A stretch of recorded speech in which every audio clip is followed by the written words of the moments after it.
Tudo bom, gente? Hoje nós vamos conversar no grupo Atende Nutri, que é o treinamento de consultório. Tá? Um privilégio muito grande, realmente, recebê-los e receber essa pessoa super especial. Um carinho imenso. Que delícia, que privilégio imenso. Vamos receber, né, de braços abertos. Meu Deus, tudo isso é frio, menina! Aqui onde eu tô tá frio. Ai, guria! E aí, tudo bem? Tudo bom, que privilégio imenso, hein, Lu? Muito bom. Deixa eu contar, fofocar para vocês que eu e a Lu nos conhecemos assim, ao vivo, fazendo uma live, né? Para uma pós-graduação, não me lembro para quem. Alguém nos convidou, a gente ia É sem verdade, nos quem foi? Também não conhecermos, lembro. Pois é. sem, sem nos conhecermos. Nós íamos dar aula na mesma pós-graduação e pediram para a gente fazer a live, ok. E enfim, construiu-se uma amizade junto a isso, né? Muito bom, realmente, né? Obrigada, Van, obrigada pelo carinho, obrigada pelo convite. Mas Mas aí foi um privilégio muito foi, grande. pois é, e foi muito bacana mesmo, né? Porque, assim, você. Hoje eu não sei se eu arriscaria, engraçado, né? A gente vai ganhando mais experiência, acho que a gente vai ficando mais medroso, né? Você entrar numa live com uma pessoa que você não tem a menor ideia e foi tão gostoso aquela vez, né? Fluiu tão bem. Foi.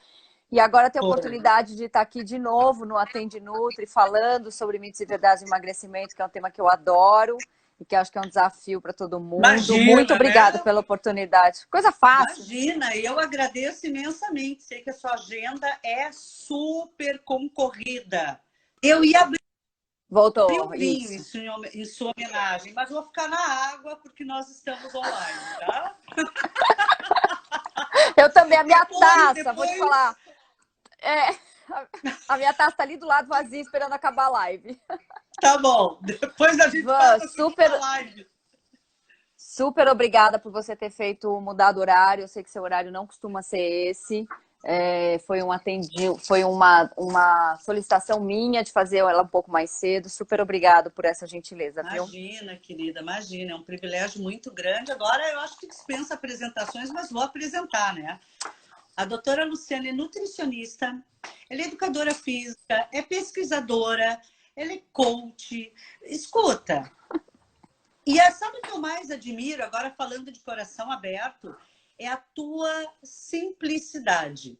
Eu admiro muito pessoas assim, que têm todo um expertise, mas são acessíveis, são comunicativas, traduz com didática, então não é aquele professor que tem uma visão egocêntrica do conteúdo. Então, assim, meus parabéns. É uma admiração muito grande, realmente, em compartilhar a nossa estrada, essa jornada de ensinar, de aprendizagem, viu? Muito bom, realmente. Obrigada, Van, obrigada. A gente, quando começa, eu acho engraçado, eu falo bastante isso quando eu tenho oportunidade. Acho que a gente, quando começa, nem sempre a gente sabe aonde a gente vai chegar ou exatamente para onde a gente está indo, né? Muitas vezes eu acho que é uma busca por algo que a gente acredita. Eu dizia sempre que eu queria ser professora, mas eu fui fazer faculdade de. Primeiro, eu fui fazer a formação, né, de bacharelado em esporte, lá na Educação Física da USP, porque eu gostava muito do esporte. 10 anos depois só que eu fui fazer a nutrição, porque eu senti falta da nutrição.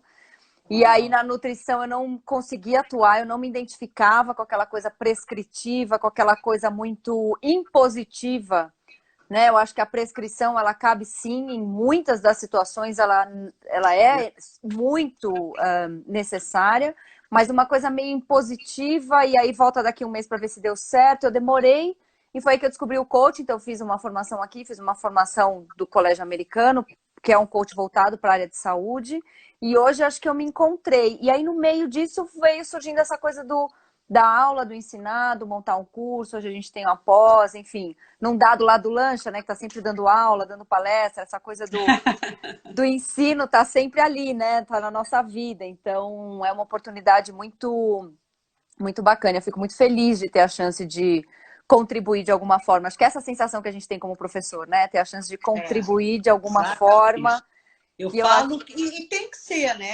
A é, retribuição é essa, é uma grande missão, porque ninguém aqui vai ganhar milhões, sim, né, por causa disso.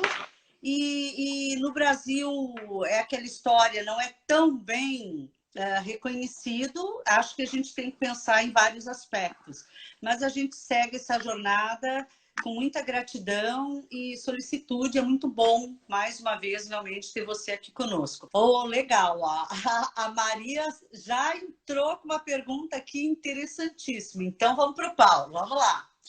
O que vocês acham do jejum intermitente? Começo eu ou começa você? Pode começar. Então, Maria, eu acho assim, olha, hoje o que a gente tem, o que a literatura informa pra gente, né, é que o que realmente funciona a médio e longo prazo é aquilo que a pessoa, em termos de emagrecimento, acho que a questão é pensando no emagrecimento, que é o tema da live, né, é aquilo que a pessoa consegue sustentar a longo prazo.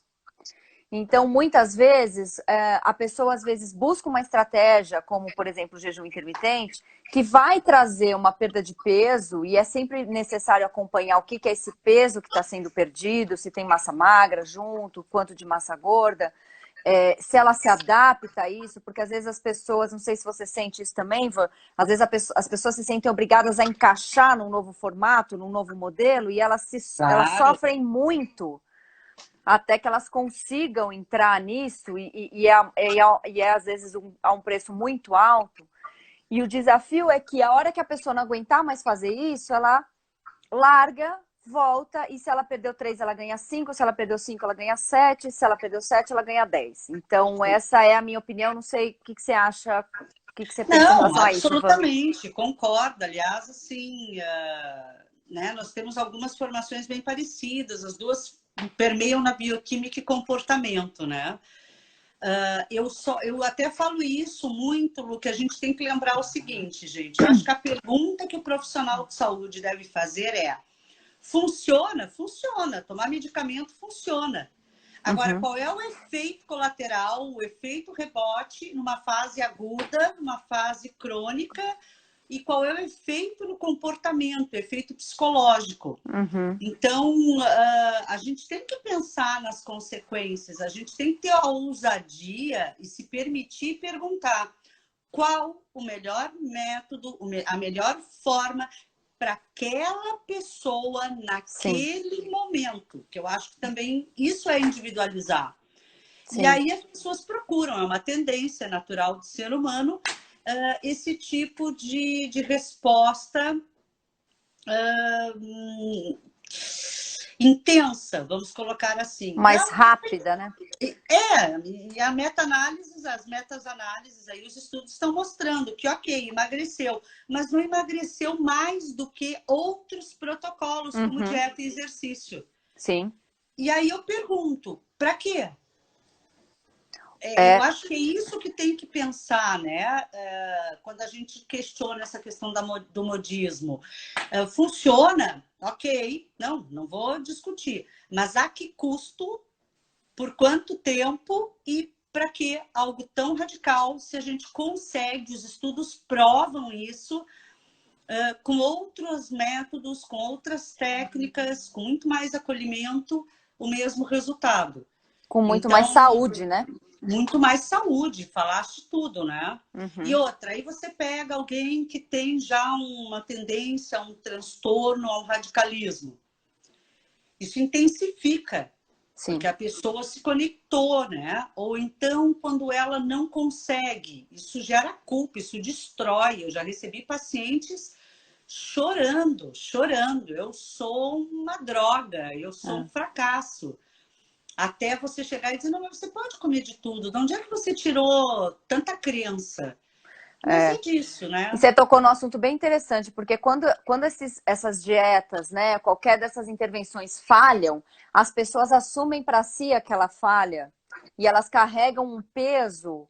Comigo nada dá certo, fulana de tal já perdeu tanto, fulana de tal já perdeu tanto. E aí eu acho que tem uma questão importante, várias, né? Mas uma delas é a questão da mídia social. Eu acho que em alguns aspectos, muitas vezes, uma das conversas muito sérias que eu tenho com os meus pacientes, com os meus clientes, é quem é que você está seguindo na mídia social?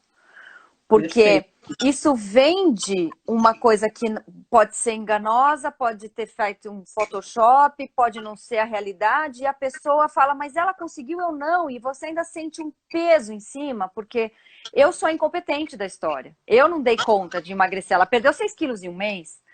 Então, eu acho que tudo isso leva a um estado emocional que, às vezes, como você falou, para reverter, leva tempo.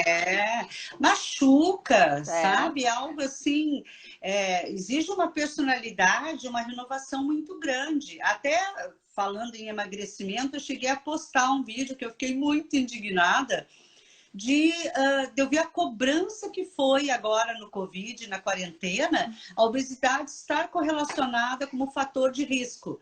Então, começaram os desafios, começaram aquele discurso do, olha, evite o risco de contaminação, faça dieta. Poxa, a pessoa está desempregada, em crise, ansiosa, triste, em luto, quer dizer, tudo acontecendo, ninguém sabendo o que é certamente, né? Qual é o resultado. Nós nunca vivemos isso antes. E ainda vem uma cobrança de algo que ela luta há 20, 30 anos, enfim. Agora e essas tá pessoas são muito sensíveis, né? Então, somos até, né? Mas assim, é que realmente elas já estão muito com esse olhar para esse tipo de crítica, mas intenso, e às vezes né? uma história de anos, né? De frustração, ou de decepção, ou de tentativas que não foram bem sucedidas, e aí vem mais uma, né? E aí, muitas vezes também, nessas situações, elas ficam muito vulneráveis a tentar alguma coisa meio mágica, ou alguma coisa meio imediatista. E eu sempre falo isso, os nutricionistas, quando eu dou aula, eles falam, eu pergunto isso, por que as pessoas continuam fazendo dieta, né? Porque se dieta funcionasse, você faria uma vez na vida. Você não precisava fazer a segunda, a terceira, a quarta. Né? Perfeito, e aí perfeito. Eles sempre falam, porque as pessoas são imediatistas. Eu falei, mas você também é. Isso não é uma característica de quem quer emagrecer, é uma característica de qualquer ser humano. Se alguém falar para você, aprenda inglês fluente em um mês, você vai querer aprender inglês fluente em um mês. Você não vai querer estudar 10 anos. Verdade. Em qualquer coisa. É do nosso... Agora, estudando neurociência, né, que é a segunda pós da área, eles colocaram, inclusive, algumas fábulas e trouxeram essa informação, né? O porquê que a gente tem a tendência à pílula mágica. É uma das narrativas mais fortes que existe para o nosso cérebro, é o efeito da narrativa mágica. Mais do que jornada do herói, tanta coisa que tanta gente fala. Porque nem todo mundo quer ser herói. Vai tu aí. Exato. Eu quero ficar aqui na minha zona de conforto, né? Uhum. Mas a narrativa mágica, ela não é isso do brasileiro, somos todos nós. É inerente do ser humano e ela vem há muito tempo com essa premissa. Né? Sim. Do que a gente pode fazer e como a gente pode obter essa resposta. E aí também soma a tendência de como nós processamos a informação com a questão cultural e vira uma propriedade, né? Sim. Já é uma propriedade cultural fazer dieta restritiva, porque dieta vem do grego, diaita, né? Que significa qualidade de vida com bem-estar. Tem nada a ver com restrição calórica. É uma coisa legal e não restritiva, né? Que coisa! Mas virou, né, Lu? Sinônimo de chatice. E ao mesmo tempo, as pessoas, quando você deve viver esse mesmo desafio que eu, quando as pessoas, você fala, você pode comer de tudo, a gente tem que ajustar, a gente tem que... As pessoas passam uma semana e falam, não vai dar certo, eu não estou passando fome. As pessoas, nós também temos, isso também vem da nossa educação judaica cristã, né? A gente também tem essa questão cultural.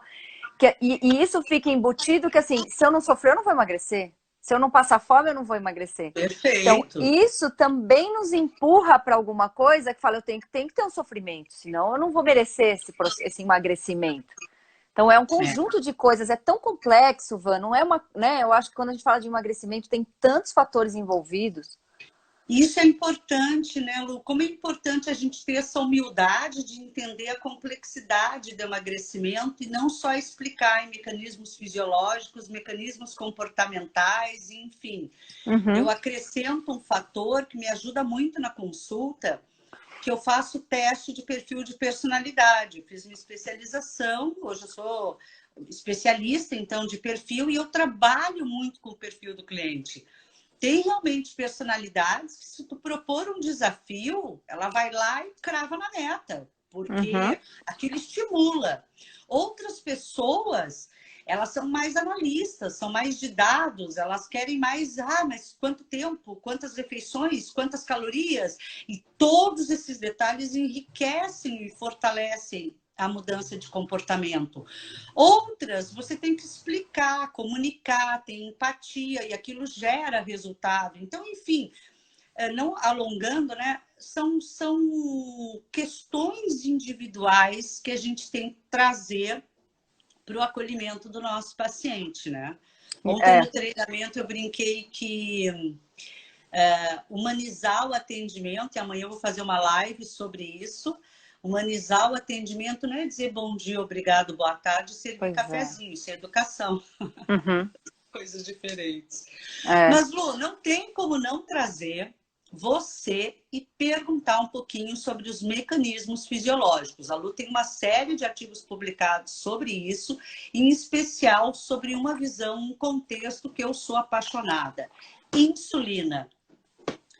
Ela é a vilã de tudo isso?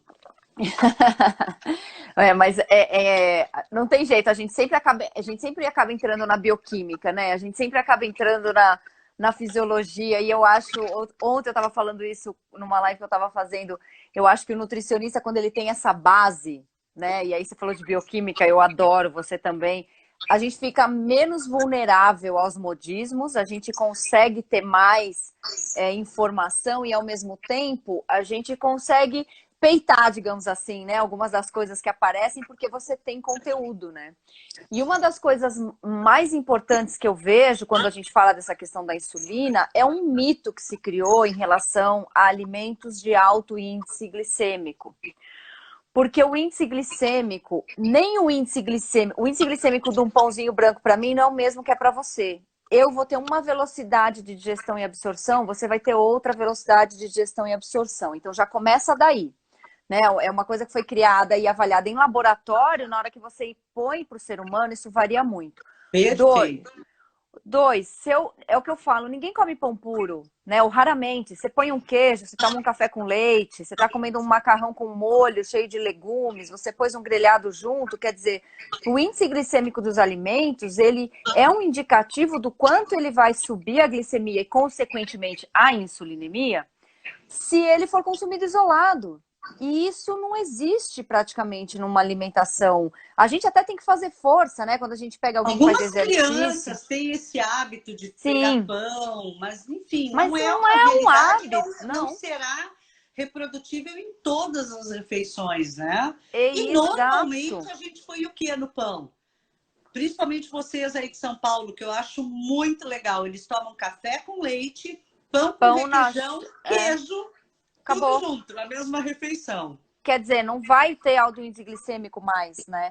Então, a questão da insulina, eu acho que acabou virando um mito um pouco nessa história, porque ela é um hormônio mais anabólico, ela é um hormônio que estimula sínteses e não degradações, né? Como o glucagon ou como o cortisol.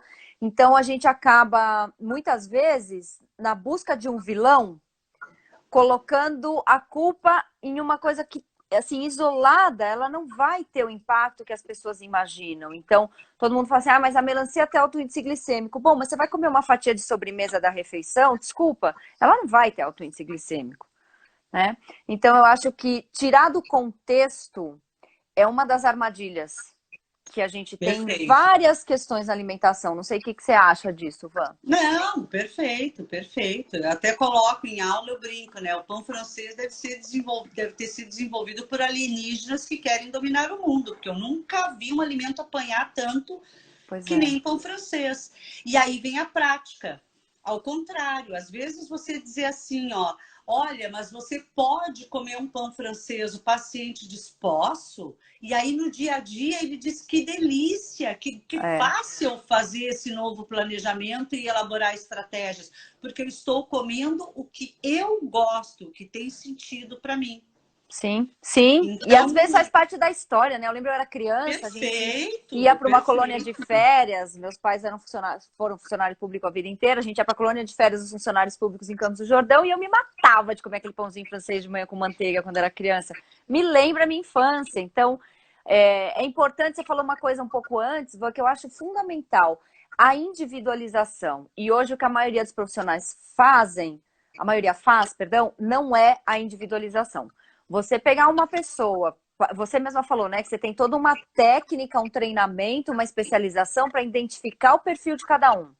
Agora, se todo mundo que entra na sua sala vai fazer a mesma anamnese, a mesma avaliação de composição corporal, a mesma avaliação nutricional, e aí você vai fazer um ajuste de acordo com a preferência alimentar, desculpa, isso não é individualização. Não, me chama Hipótese individualização alguma. e prescreve os mesmos suplementos. Exato. Magnésio, Q10, tira leite, tira... Não, para, respira. Vamos E realmente... identifica como a história de cada um. Às vezes o pão francês tem um É, significado, né, para a pessoa, como você falou.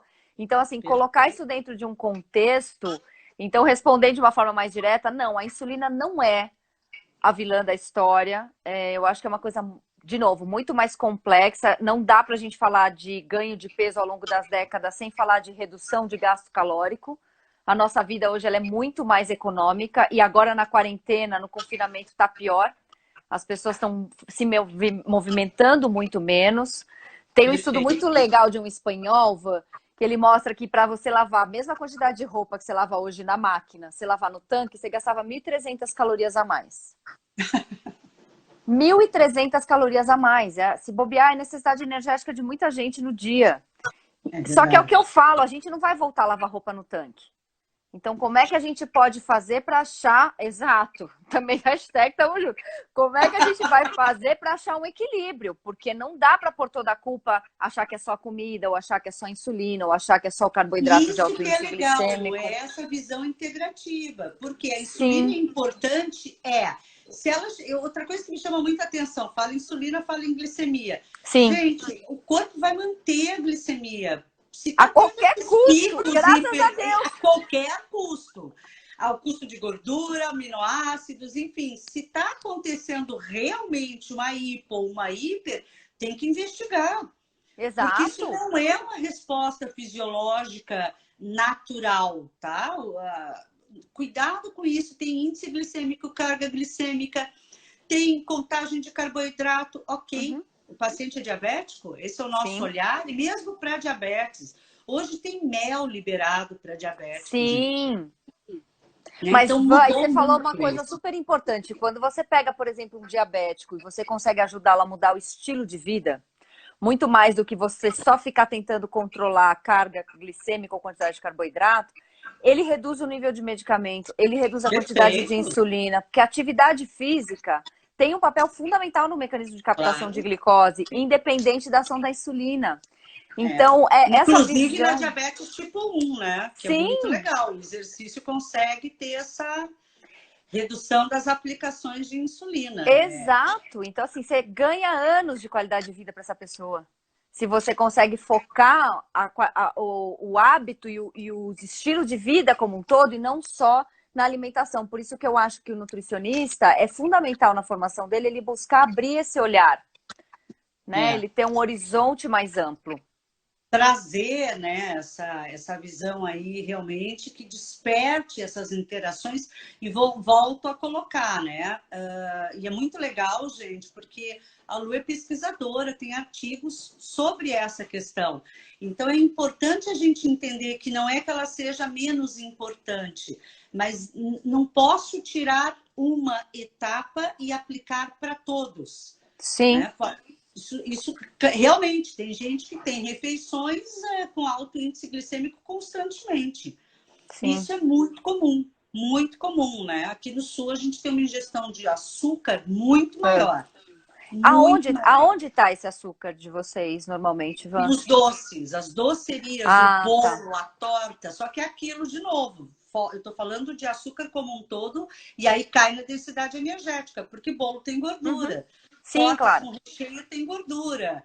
Então, assim, não é aquele açúcar puro, se bem que tem, né? É muito doce caramelizado por causa da cultura alemã, Lu. Sim. Então, As os tortas, né? São, recheios, as porções são muito grandes. E aí a gente cai nessas questões aí que já começa a tramitar para mais um aspecto, que é a questão da densidade energética. E aí, o que você fala, Lu, da densidade pois é. energética? Faz E diferença? é Não tão faz? fácil a gente fazer uma refeição. Em uma refeição, você comer o que você precisa de calorias para um dia inteiro, né? É tão Muito. fácil fazer isso. E aí as pessoas falam assim para mim, quando muitas vezes eu vou conversando com elas no consultório, as pessoas falam, eu não sei onde está o problema, eu não como quase nada.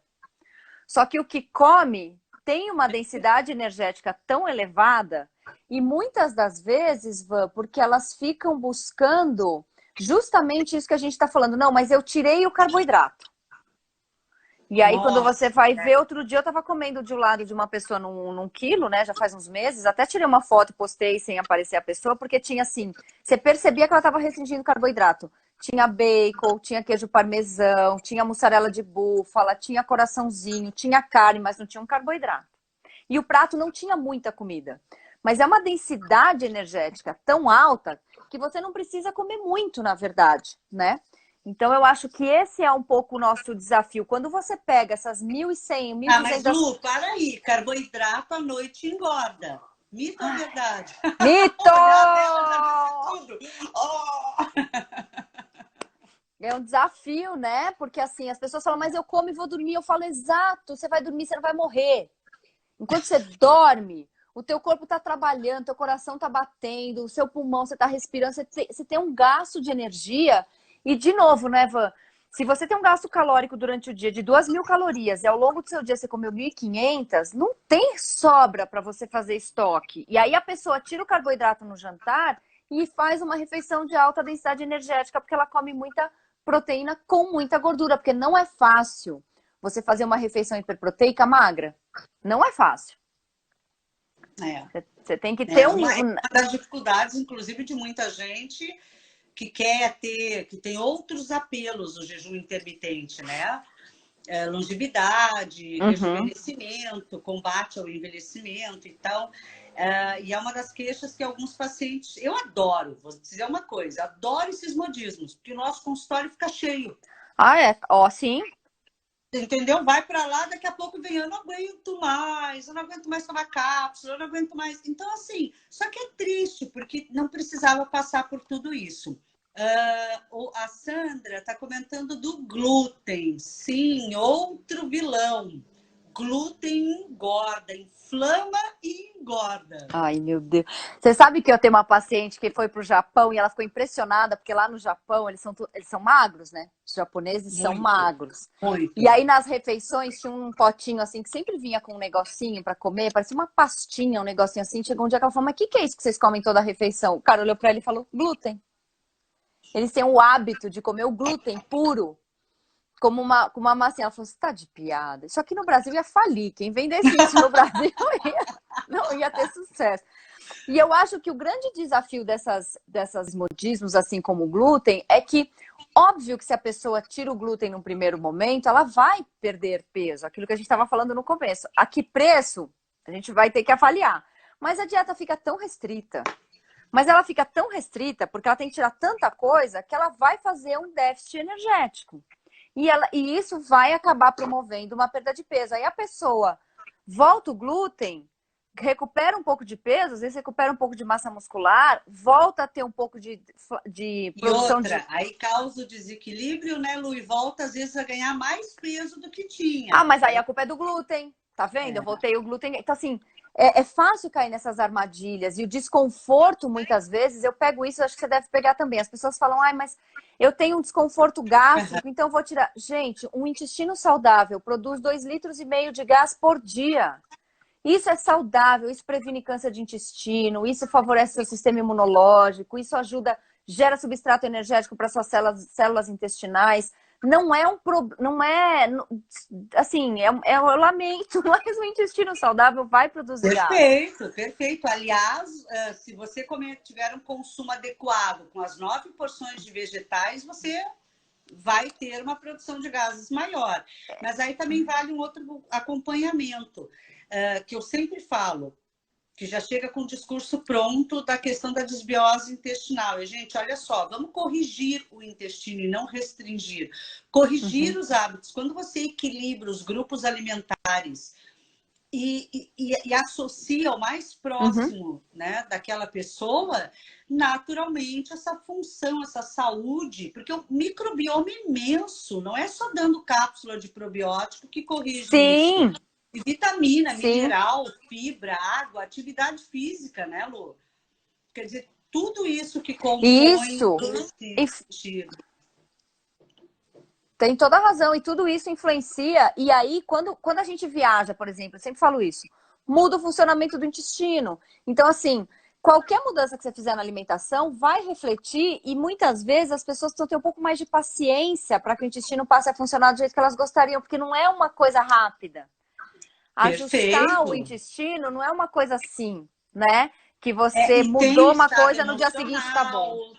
Até essa coisa de... Outro dia até tem um colega que é super estudioso e eu estava procurando, estuda só intestino, e eu procurando muito artigos que me expliquem, porque eu não acreditei que a isoforma da 5-HT liberada no intestino passe por uma barreira hematoencefálica e seja a mesma isoforma usada pelo nosso cérebro com a conexão com a depressão.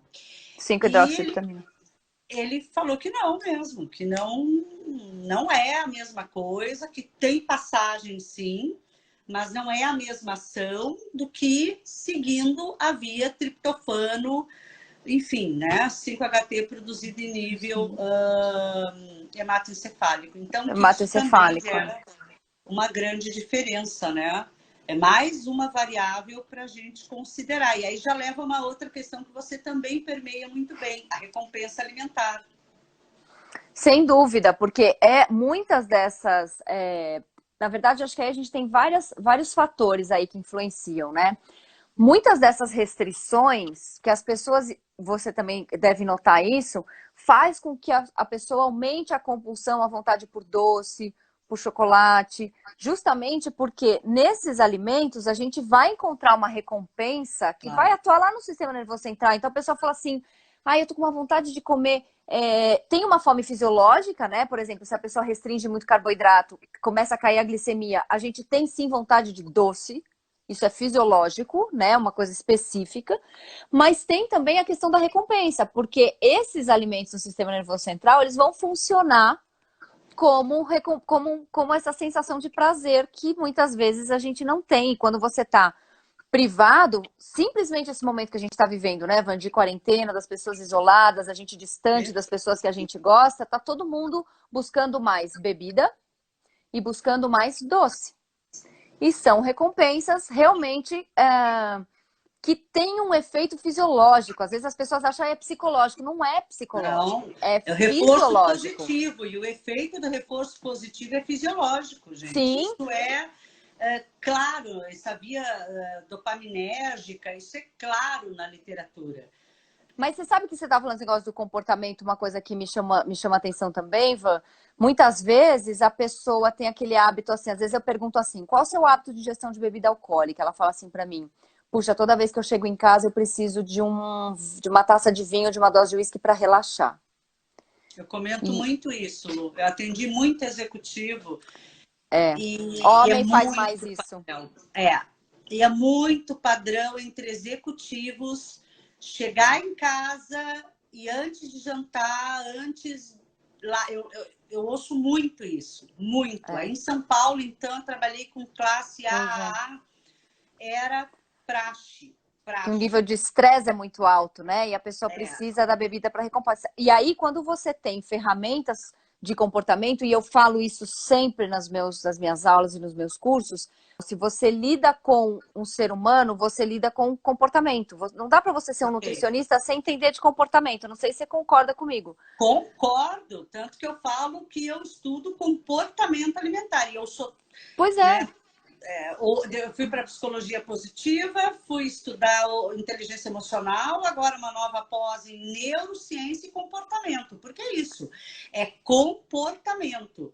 E eu acho muito legal isso que você falou, Lu. Realmente você tem uma sensibilidade fora do padrão, porque as coisas estão integradas. E se me permitir uma ousadia, muitas das vezes a gente precisa, inclusive, incluir com o paciente a questão do corpo espiritual. Uhum. Porque essa integração entre corpo mental, corpo físico, corpo espiritual tem sentido. Ah, não chame de espiritual, chame de energético. Perfeito. Não estou entrando aqui em religião, em coisas, não é nada não, disso, exatamente. Mas para ampliar, inclusive, que ainda está longe da gente incluir isso, né? Nós começamos a rascunhar o comportamento. Esse corpo mental associado aos outros, não é uma coisa isolada. Prova disso é que você tem um nível de estresse, uma liberação muito grande de cortisol, a gente falando da insulina, do pico da glicemia. Né? O quanto uma pessoa tem alterações gastrointestinais quando tem um momento de estresse fisiológico. Sim. Então, essa semana mesmo, uma paciente falou assim: ai, tô ruim do meu intestino faz uma semana. Eu falei: o que aconteceu? Mudou alguma coisa? Não. Tá tomando algum remédio diferente? Não. Passou algum estresse? Putz, sim, meu casamento, não sei se a gente vai conseguir fazer o casamento ou não por conta do Covid. Gente, não tem intestino que vai funcionar direito. Então, assim, conseguir olhar para o indivíduo como um todo, né? Quando o indivíduo precisa e ele fala isso: olha, eu preciso da bebida para relaxar, eu sempre falo: o que mais te relaxa além de beber? O que você mais pode fazer no seu dia para tentar ter um bom dia? Uma vez uma paciente falou para mim: putz, voltar para o culto.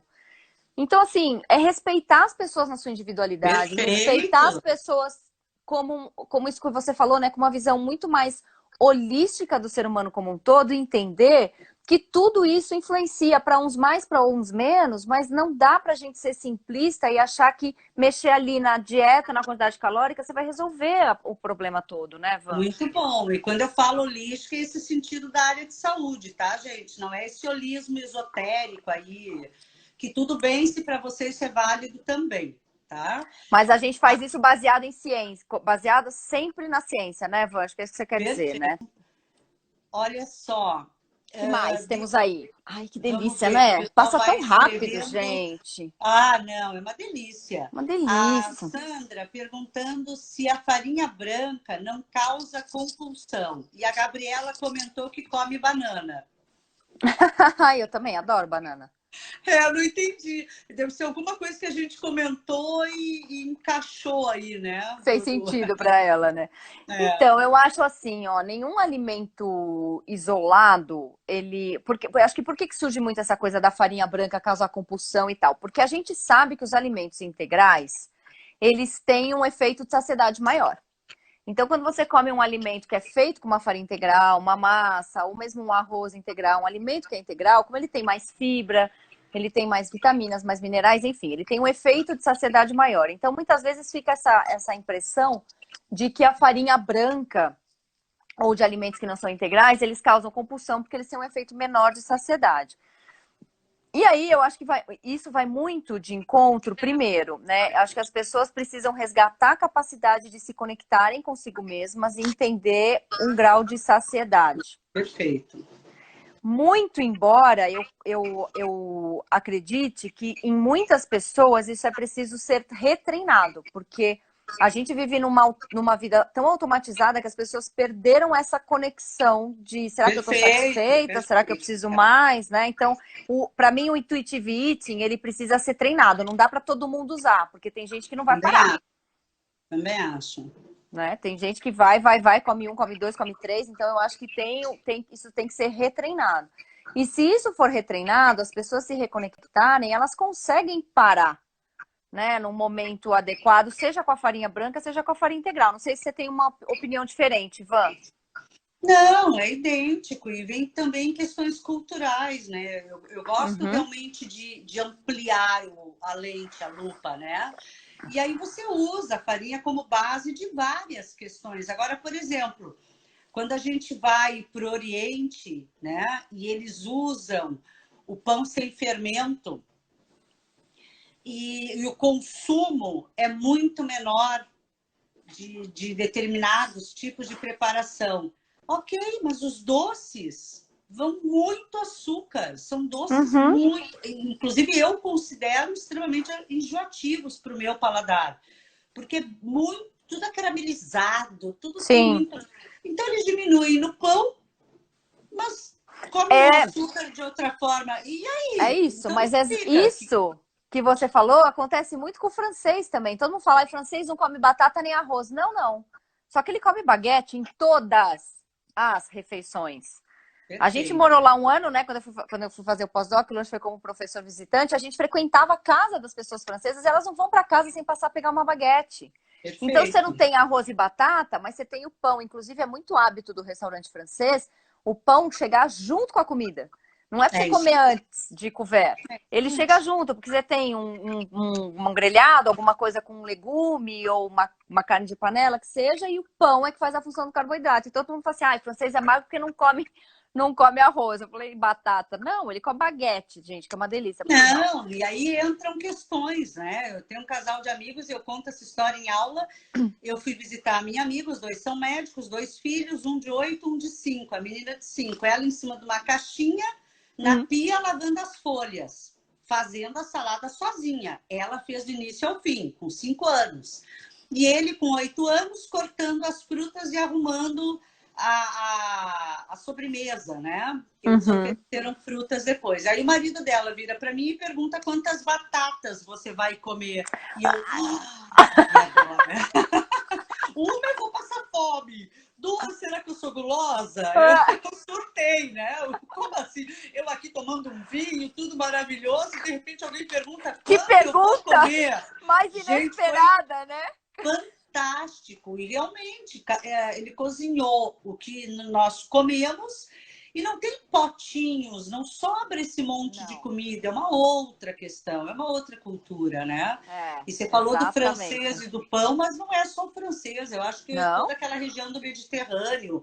Minha família é portuguesa e também pão presente, pão e vinho, em todos, almoço e janta, quer dizer. Ai, gente, que delícia. Delícia. Mas é isso, né? Essas questões culturais estão ser respeitadas. A Bia, que tinha falado da banana, ela falou que ela chega em casa, ela come uma banana antes do jantar. Agora eu entendi. Vai comer uma banana antes do jantar. Mas você sabe que essa estratégia é muito boa, né? Porque às vezes a gente chega morrendo de fome pro jantar e vai fazer estrago, né? Sempre falo isso, assim. Eu já entrei. Você entrou em padaria ou supermercado com fome? Já deve ter feito isso também, né? Gente, quando você sai, você fala onde eu tava com a cabeça. Você compra comida para um quarteirão. Isso é muito diferente. Nos Estados Unidos, por exemplo, é outra cultura, né? Claro. E aí alguém falou aqui, eu não como fruta porque falaram que fruta faz mal, ou fruta à noite engorda. E aí eu lembrei porque os Estados Unidos é aquela história do xarope, né? Do maple syrup. E aí lá você tem uma quantidade grande da frutose que não tem absolutamente nada a ver com a frutose das frutas, né, Vã? A gente jamais vai comer uma quantidade tão grande. Não é a mesma. Não é a mesma coisa. Química, gente. Não. Pelo amor de Deus, não causa doenças, nem é responsável pela obesidade. Nem pela cirrose hepática. Putz, por favor, o pior que teve pediatras fortemente recomendando isso e comentando sobre a questão da frutose. Então tem que deixar muito claro mesmo. E aí é que é legal essa coisa da bioquímica, né? De você ter o conhecimento como profissional para você não cair nessas armadilhas. E aí mesmo que venha de um pediatra, de quem for, você tá... que tem a questão dessa pegada da bioquímica, mas eu entendo a dúvida dos nutricionistas, dos alunos. Nós estamos vivendo uma situação na nutrição de muito endeusamento, muito...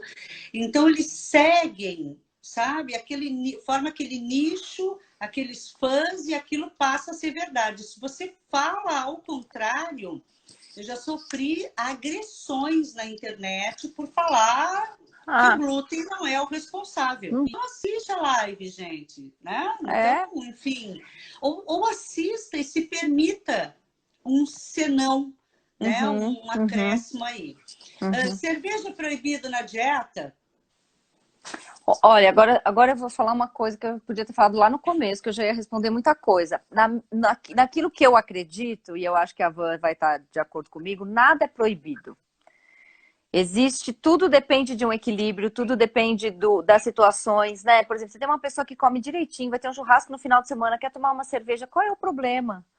Né? Eu acho assim, essa questão do equilíbrio, do bom senso, e eu falo muito isso para mim, não existe alimento bom ou ruim, existe uma alimentação saudável. E em uma alimentação saudável, cabe de tudo com equilíbrio. E eu apanhei muito na internet por falar isso, muito. Minha mãe falava assim, bloqueia esse cara, pelo amor de Deus, que eu não aguento mais ele te xingando, menina. Porque assim, eu acredito que cabe sim. Qual é o problema de você ir numa festa e comer um pedaço de bolo? Tomar um vinho, a gente estava aqui falando que a gente vai desligar nossa live e tomar um vinhozinho.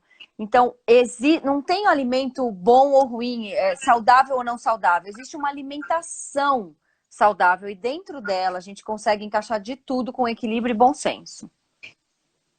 É verdade, é isso mesmo. A Francine perguntou se a gente responde essa agressividade. Eu acredito que a Lu deve ter um raciocínio muito próximo. Eu não respondo, não, viu? Isso é sobre o outro, não é sobre mim. Quando você me agride, você não está falando de mim. Quando você me trai, quando você me engana, quando você não está falando de mim, você está falando sobre quem você é. Então, gente, posso ser muito honesta, às vezes a vontade é acolher, porque outro dia aconteceu, inclusive, uma situação assim, perfeito que ela estava vivendo, deveria estar sendo muito atípico. E é isso, não adianta. Agora, se a pessoa eu acho aborda, que é isso como mesmo. vocês estão fazendo, o que vocês acham disso, daquilo, aí sim, a gente responde, né? Não tem... Claro. Não, eu concordo com você. Eu acho assim que todo julgamento é uma autoconfissão. Então, na verdade, tudo aquilo que ela está dizendo a seu respeito, na verdade, está dentro dela, né? E tem uma frase do Freud que eu adoro, que fala assim: quando Pedro fala de Paulo, sei mais sobre Pedro do que sobre Paulo. Então, não é que a gente não sinta, não é que às vezes a gente não se magoe, não é que às vezes a coisa não é pesada, mas a gente cria né? A gente digere aquilo de uma maneira muito, acho que racional e sensata.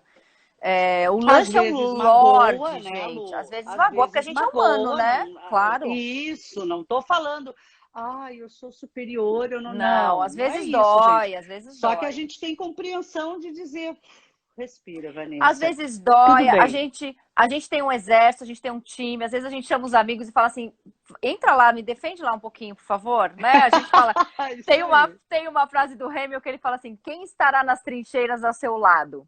Isso importa mais do que a própria guerra. Então, às vezes eu aciono meu exército, mas assim, entrar na discussão, eu não entro. Às vezes, eu não sei se aconteceu isso com você, as pessoas começam a criar o hábito de me marcar.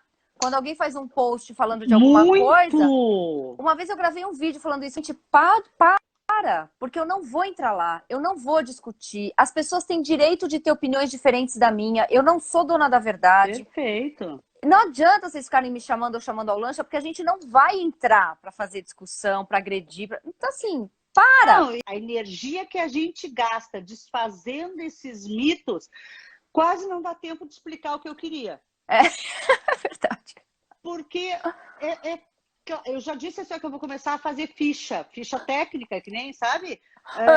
Glúten.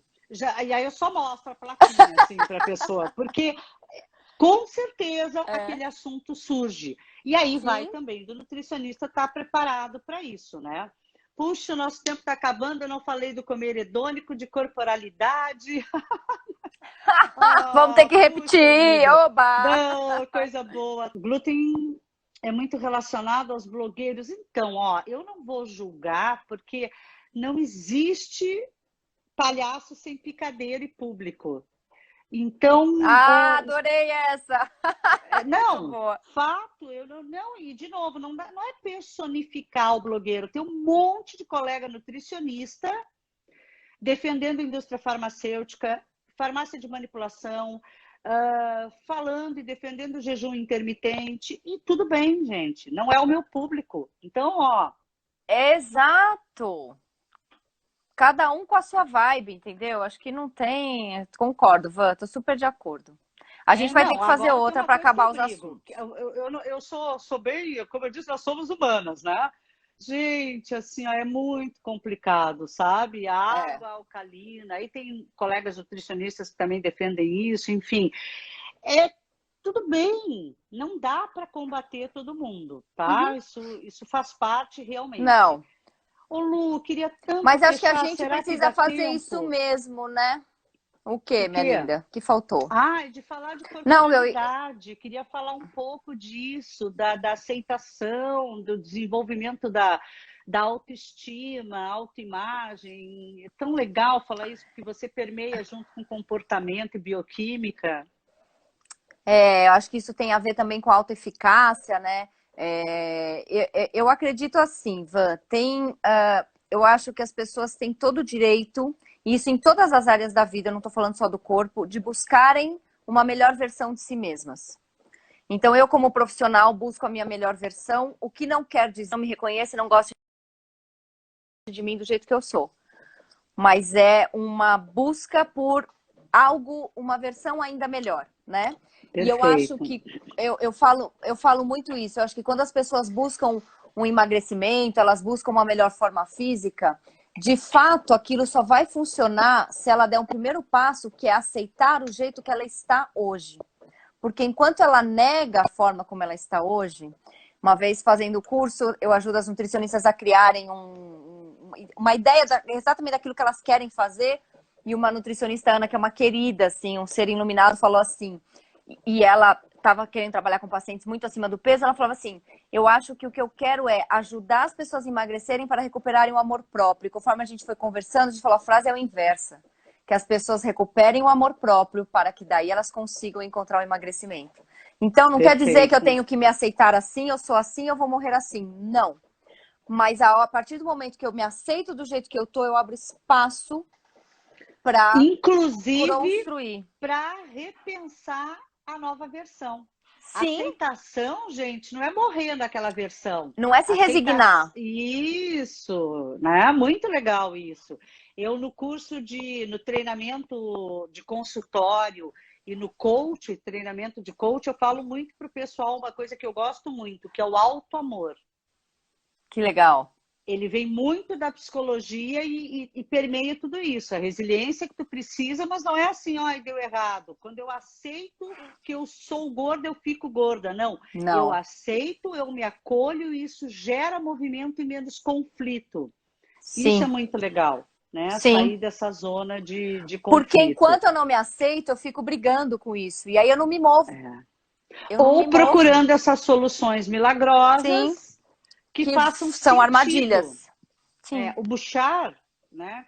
Enfim, um dos Brandon Bouchard. renomes aí, né?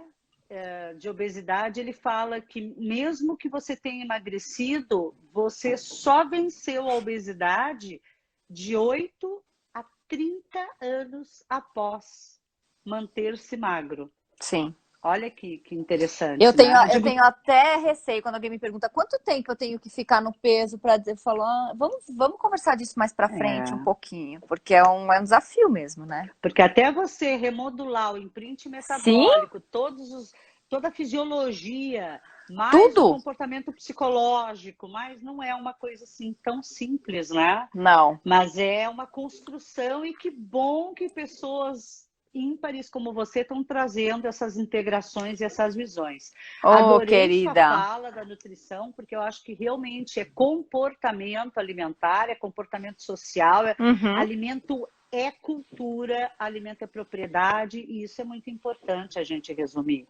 Lu, time's over. Muito, Ai, meu muito Deus. obrigada, meu bem, Obrigada a viu? você. Foi um prazer. Ó, para brindar a nossa live foi um sucesso.